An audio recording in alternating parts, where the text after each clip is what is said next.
नवरात्रि का उपवास और भूखी सास। सास ने पकड़ ली थी नवरात्रि के उपवास रखने की जिद। 9 माताओं के लिए 9 दिन व्रत रखूंगी। मैया की भक्ति में शक्ति है। मैया हमारे परिवार को अपना आशीर्वाद जरूर देंगी। लेकिन अपना शरीर तो देखिए माँ जी, आपका एक पाँव घर में रहता है और एक पाँव डॉक्टर के यहाँ। फिर से बीमार हो गई तो जय माता दी के साथ राम नाम सत्य भी। अरे राम राम राम, कैसी बातें कर रही हो बहू। राम नाम सत्य हो मेरे दुश्मनों का। मुझे व्रत रखने से मत रोको बहू। वरना देवी माँ नाराज हो जाएंगी। नहीं, तुम्हारी सासु माँ नाराज हो जाएंगी। अरे पर माँ, भूखे क्यों रहना है? देवी माँ थोड़ी ना चाहती होंगी कि उनके भक्त भूखे रहें।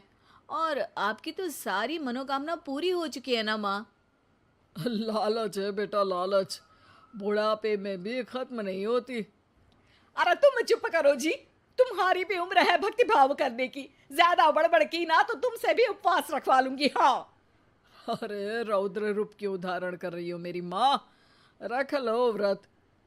ठीक है माँ, बस अपनी हेल्थ का ध्यान रखना।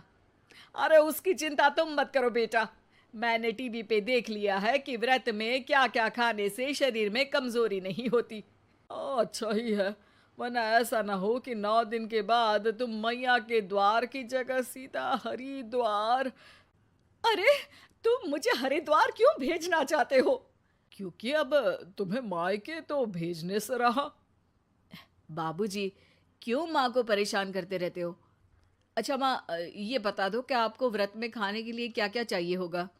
सास के सामने सब हार जाते हैं। माँ के कहे सामान को बेटा लेकर आता है। नवरात्रि का पहला दिन है। नाश्ता कर लो, स्वस्थ रहो, मस्त रहो। मेरा व्रत से ध्यान भंग मत करो। अच्छा ठीक है ठीक है।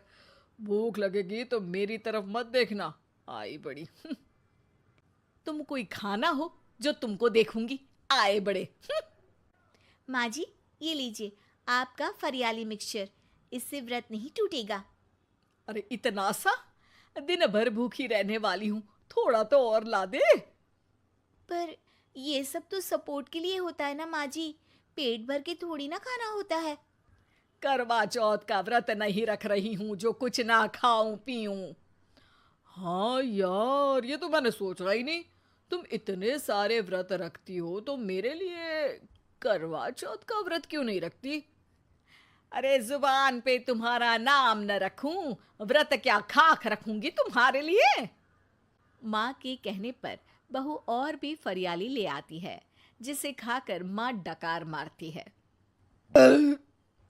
इतनी जोर से डकारोगी तो दुर्गा मैया भी डर जाएंगी। तुमने तो उनके शेर से भी तेज आवाज निकाल दी। अरे शेर के जैसा पंजाबी मारती हूं मैं, देखना चाहोगे? तुम्हें पता है ना, व्रत रखते समय हिंसा वाली बातों से, विचारों से और बुरी चीजों से दूर रहना चाहिए। सही कहा। बुरी चीजों से दूर रहना चाहिए। इसीलिए तो तुमसे दूर जा रही हूँ, दूसरे कमरे में।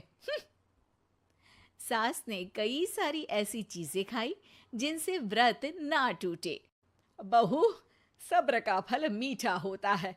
इसका मतलब ये थोड़ी है कि तू मुझे शाम तक फल नहीं खाने देगी। माँ जी, 1 घंटे पहले ही तो आपने इतना सारा। अरे एक खाता ही बना ले, उसमें लिखा करे कि मैंने कितना खाया, कितना पानी पिया। अरे नहीं नहीं माँ जी, मैं अभी फल लेकर आती हूँ। जोर से बोलो। नहीं माँ जी, मैं फल लेकर आती हूँ। अरे ये नहीं, जोर से बोलो, जय माता दी। सासू माँ एक साथ बहुत सारे फल खा लेती है। माँ जी, इतनी जोर से मैं डर गई। अरे भक्ति की शक्ति की पुकार है। पुकार नहीं, डकार है।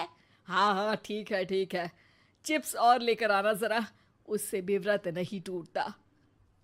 माँ जी, आज ही सब खत्म हो जाएगा, नाश्ते का ही टाइम है। अरे ठीक है ना बेटा, मैं अब कुछ खाऊंगी ही नहीं, तुझे इतनी तकलीफ है तो।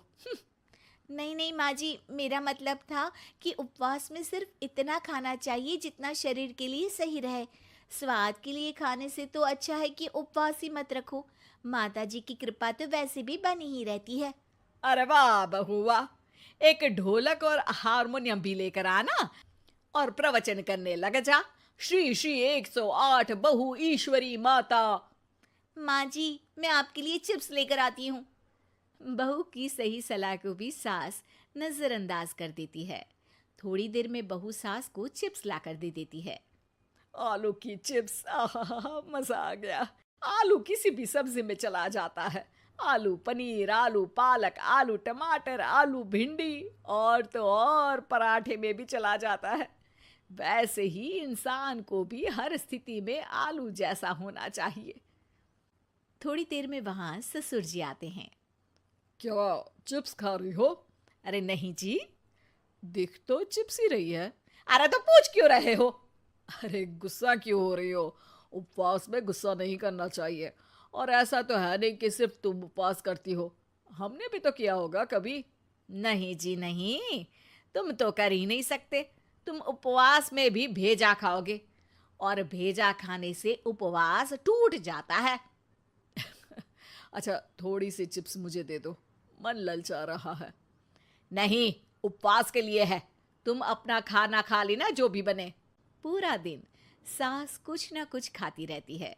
जैसे ही रात होती है, बस उपवास हो गया, अब मैं खाना खाऊंगी। जो दिन भर से खा रही थी उसको क्या बोलते हैं? बाबूजी क्यों माँ को परेशान करते रहते हो? अरे लड़के, तेरी माँ दिन भर से इतना खा चुकी है कि देश में भूखमरी की समस्या इसी की वजह से बढ़ रही है। और खाने की दिक्कत नहीं है, कितना भी खाए लेकिन सेहत इधर उधर होती रहती है। कुछ ऊपर नीचे हो गया तो तेरी माँ खाने के बाद हाथ धोएगी और तू अपनी माँ से हाथ धो बैठेगा। अरे इत्तू सा तो खाया था, उपवास भी ना तोड़ू क्या? ठीक है, नहीं खा रही बस। अरे बहू तुम ही बताओ, ये इत्तू सा मतलब कितना खाया है इसने? ना जी ना, मैं कुछ नहीं बोलूंगी। खाना दे रहे हो या नहीं, या 9 दिन बिना जल के उपवास रख लूं? देने के लिए धमकी अच्छी है, सुनने में भी डरावनी लग रही है।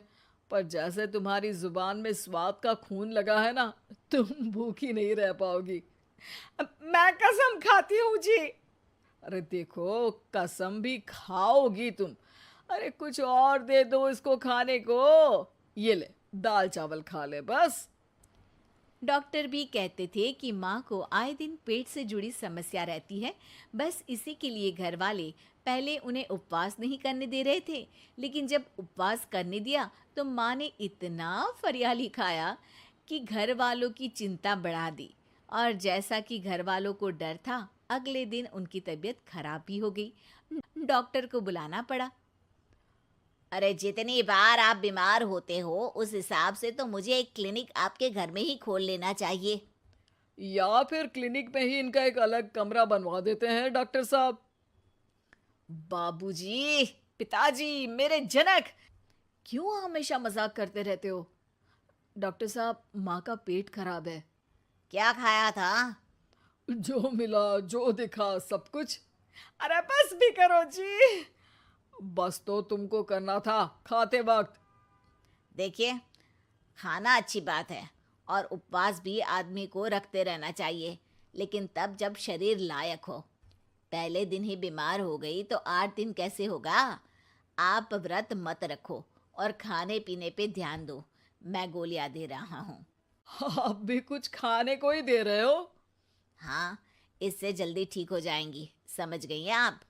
अब तो ठीक ही होना है ना मुझे। जोर से बोलो।